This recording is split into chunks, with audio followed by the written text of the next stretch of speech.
Hello everyone, welcome back to my channel. Welcome to a new video. Today's video is going to be, in fact, it's going to cut across a lot of things. Like, I am very grateful for 700 subscribers, and I'm also going to be talking about some other things that I wish I knew before I started YouTubing, and things that I have learned so far into this YouTube journey. So if you're seeing my face for the first time, my name is Oge and this is Simply Oge. Welcome to a new video. Please don't hesitate to subscribe and join this family. So without wasting much time, let's get into the video. So about a week ago, my channel hit 700 subscribers. I remember shouting, like I literally screamed like, oh my goodness, finally 700, right? Because I felt like I'd been on 699 for such a long time. Like I was waiting, who's going to be the 700th subscriber, who's going to make this channel get to 700. Like I waited for so long. It seemed like it wasn't coming. 1 week, 2 weeks, I was on 699. So when I finally got to 700, I felt like I needed that scream because I was really excited for it. So yeah, I hit 700 subscribers and I am extremely grateful. Like I am so grateful for like how far I've come, seeing that I've been on YouTube for a long time. I've actually had a YouTube channel for such a long time, but I didn't start putting out content, I think, until 2020 or so. But I've had the channel for really long. I've had intentions of starting to create content, but I just didn't get to it until that time.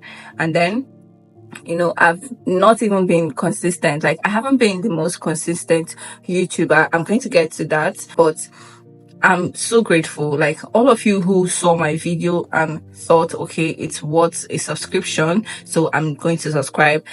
I am really grateful, and this is me saying thank you to subscribing. I don't know what video it was that got you hooked or that made you decide you want to subscribe. If you can, please just leave a comment and tell me what video got you to subscribe to this channel. Okay, so thank you for subscribing and thank you for sticking around. I've had situations where people would subscribe and before you know it, they've unsubscribed. So I was saying that sometimes people would subscribe and next time you check, your subscriber count has reduced. So this can be very demoralizing. Like you just be asking yourself, do I even want to do this? So I'm just so grateful that this number of people subscribed and this number of people are still subscribed. So thank you so much for subscribing to my channel. I feel like I've done a lot of talking, so let's get on to the other part of this video. So moving on to the lessons that I have learned from YouTubing so far. Guys, I made a note to just help me keep on track so that I don't stray from the discussion. So I'm going to be looking down and of course telling you guys all that I have learned so far from YouTubing. The first thing that YouTube has helped me with is the fact that I feel like I have picked up more skills since I started creating content on YouTube. So before now I just knew like, okay, I can make a video, I can pick up my phone and I can start creating, like filming myself. So that was the most I knew about content creating or about video making. But ever since coming on YouTube, I can attest that I have picked up some skills. And when I say I've picked up some skills, I mean I can do basic editing. Okay, not some heavy editing. I can do basic editing. I've also learned some content like graphic designing. Like I even started helping people design banners and flyers and all of that. Yeah, so YouTubing has placed me where I find myself learning new skills on a regular. Like you're constantly striving to make your video better, and as such you find yourself picking up more and more skills. Like, okay, what is going to make my video look smoother, or what is going to make my video look sharper? Like what feature am I going to incorporate in my video? Like what am I going to do differently to make my video just come out better? I'm grateful for that. I am grateful that I've been able to pick up all of these skills. It is one thing that YouTube has helped me to learn. Another thing that YouTube has helped me with is sharing some bits and pieces of what life looks like on my side. So before I start creating content on YouTube, one thing I find that I enjoyed watching YouTubers do was when they did vlogs, and they just, carry you along on their day. They show you what they get up to, like their day-to-day activities.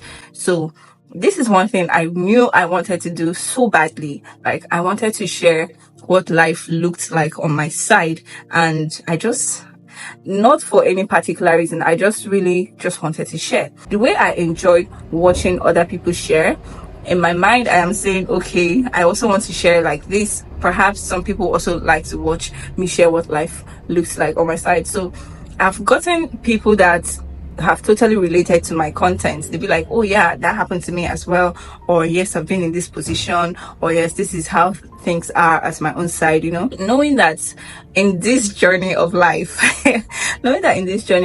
you're not completely alone in your experiences, it's a bit relieving. Okay, it's relieving to know that what you're going through, some people might have gone through, or the fact that because you're going through this and you are sharing this with people, it will help them make better choices.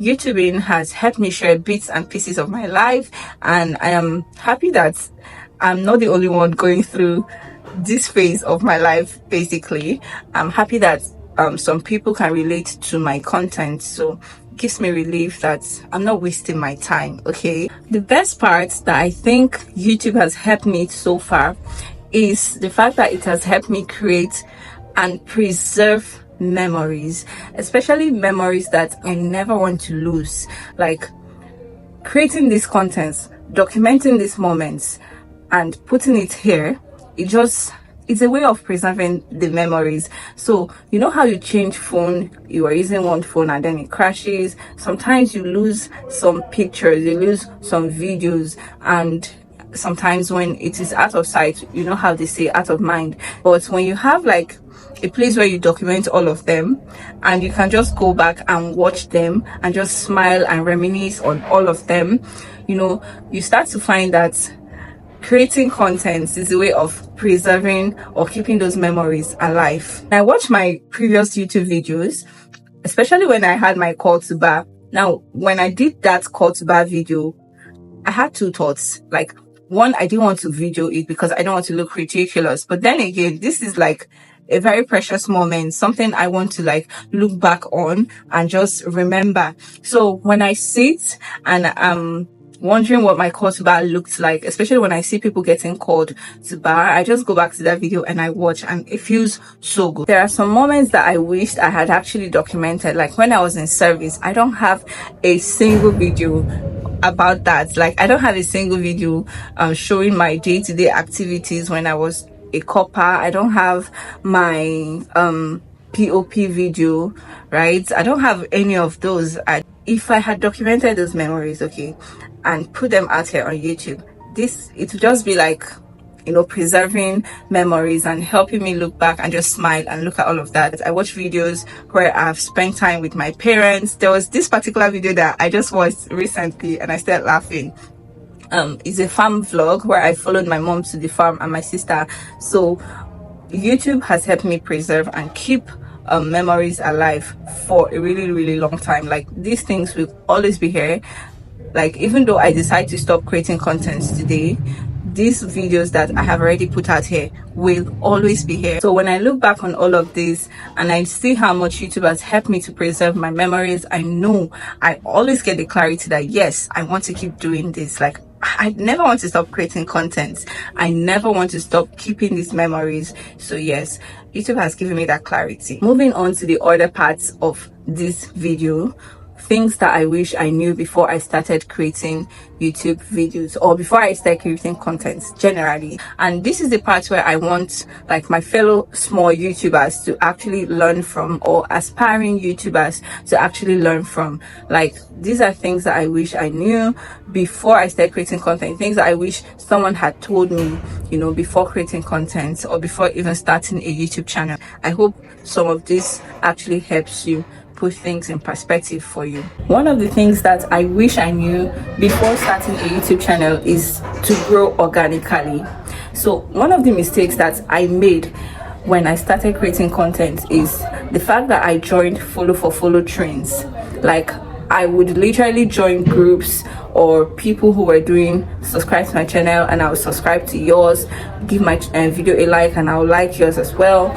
So this is one pit, I would call it a pit. This is one pit that I feel growing YouTubers fall into a lot, and I am not ashamed to say that I did fall into that pit. Like, I remember being or having just 10 subscribers at a time, and I wanted so badly. I wanted to grow. I wanted to get to 50 to 100 and the likes. Instead of creating contents that would help build my subscribers, I started looking for follow trends, and I joined, and of course I got subscribers. But the issue is, while I got subscribers, I wasn't getting views. So although you may get subscribers, although it may enhance and build your subscription or your subscriber count, it doesn't translate into views. The reason for this is because these people who are subscribing to your channel, they're not really interested in what you have to say. They're not really interested in the contents that you are creating. Okay, it is not their concern. They just want to grow, and as long as they've given you what you want, subscribe to me, I subscribe to you, that is all that matters to them. They don't care about your videos, they don't care about the content you're putting out. They've just done their bit, and that's about it.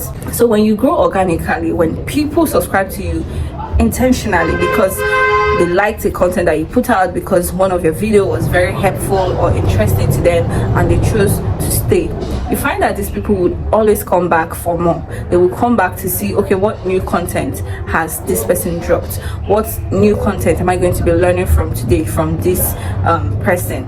But when they don't follow you intentionally, when you have compelled them to follow, you won't get these views. So you have videos where you're having 10 views. In fact, some you will not even get any views. So yes, I have suffered this, and I feel like I still suffer this. Most of my subscribers were not organic. Like, I had joined follow for follow trends, and probably those people are still subscribed to my channel. That is why when I put out videos and I'm getting 50 views, 100 views, and I'm like, I have 700 subscribers, right? So why am I just getting 100 views?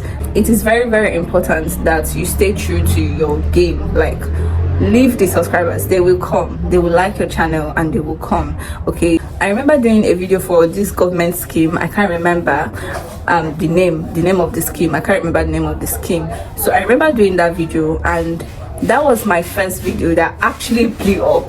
Like, I got, within a night, I had over 200 views. Like, I put out the video in the night, or like I think in the evening, and before the next morning that video had gotten over 200 views and counting. And I realized that my subscribers were also growing. I think in that night I got to 100 subscribers just for that one video. I wish I just kept going at that pace, right? I wish I kept putting out those kind of contents. Perhaps by now I would have grown more. I'm just saying. Another thing I wish I knew before starting YouTube is that you don't need to have it all figured out. Okay, you don't need to be perfect before you start creating content. So one thing that I have always battled with is the sharpness or like the quality of my video. I don't think I have it figured out just yet, but I'm learning to go with it. Okay, so I have learned that you don't need to have it all figured out. This is something that delayed me for a really long time. There was a time I even disappeared completely from YouTube because I felt I wasn't putting out the kind of content that I wanted to, or in fact it was one excuse or the other. You learn as you grow. Like, you learn on the way, you learn on the job. So if you're thinking of starting a YouTube channel and you're worried about who's going to watch your content, you know, what is your video going to look like, these are things that do not need to keep you down or do not need to like keep you at bay from actually creating your content. Like, girl, get in there and create that content. Like, post that video. You just don't know, it might just be what people are looking for, what people want to watch. So go out there and put out that content. While it is necessary that the video quality is amazing, is great, it doesn't mean that for the time being, where you haven't found a way to shoot better videos or to edit better or to even create better content, that you should now stay off until maybe you have it all figured out. You're only going to keep delaying yourself, and the time that you could have used to be productive or to have grown your channel, you just find that you keep yourself away. So get on there and start creating that content. Another thing that I wish I knew before starting YouTube is the fact that you don't need to have all the gadgets in the world. You don't need to have it all, okay? You can start with what you have. So before I start creating content, I mentioned earlier that I have had a YouTube channel for such a long time, but I didn't start creating content until 2020 or thereabouts. So one of the things that I felt, or that I feel kept me back, was the fact that I didn't think I had a good camera. I didn't have a tripod, okay? And I just didn't know how to make that work. Like, no tripod, no camera. But I had an Android phone. I had an Android phone that I could use to create these contents. But in my mind, I wanted to get like a proper camera, or maybe an iPhone. In my head, I just felt like, okay, the phone I had is not even good enough. Like, it's not going to shoot a clear video. So let me just wait until I have a better phone, or better still, a camera. And then I wanted to get a tripod, but these things weren't forthcoming, and I kept waiting and waiting. But when I saw that the more I wait, the more I pushed away doing what I wanted to actually do. So eventually I started using what I had. I had to use my phone just like that, and I had to stack up books, and those served as my tripod. And I look back at those videos and I see that they weren't exactly terrible. I mean, they weren't great, yes, but they weren't terrible. And it's not like I'm doing an excellent job right now. I know that as it is right now, I still have like a really long way to go. But regardless, I'm not going to wait until I have all of that figured out, or until I have the best camera, the best tripod, or whatnot. Okay, I'm just going to do my videos. So as growing YouTubers, or as aspiring YouTubers, I feel like the focus should be more on the kind of content you're putting out. Like, are these contents going to be helpful? Is this content going to help somebody? Like, is somebody going to come on this content or see this video and, you know, learn a thing or two from it? So it should be more of value, okay? You should be more interested in giving out value. The quality will come. But if you're lucky to be able to have all of these put in place, that is amazing, that is great. But if you do not already have all of this in place, don't let it deter you from starting. Don't let it keep you at bay from doing what you actually want to do. So just start creating with what you readily have available. And I'm sure as you learn, as you grow, you also learn to put out quality content as well. I'll be stopping here for this video. I feel like it's already extremely long. I really didn't intend for it to be this long. There is so much to be said. Like, I don't think I've even exhausted like half of it. There is a lot to be said, a lot of encouraging to do, and a lot of appreciation to do. So I'm going to be stopping here, and I'm just going to say again, thank you for subscribing. If you're seeing my channel for the first time and you found this video helpful or interesting in any way whatsoever, I hope you consider subscribing and sticking to the channel. And I would really appreciate if you could share this video to as many people as possible. I will see you guys in my next one, but for now I'm saying bye.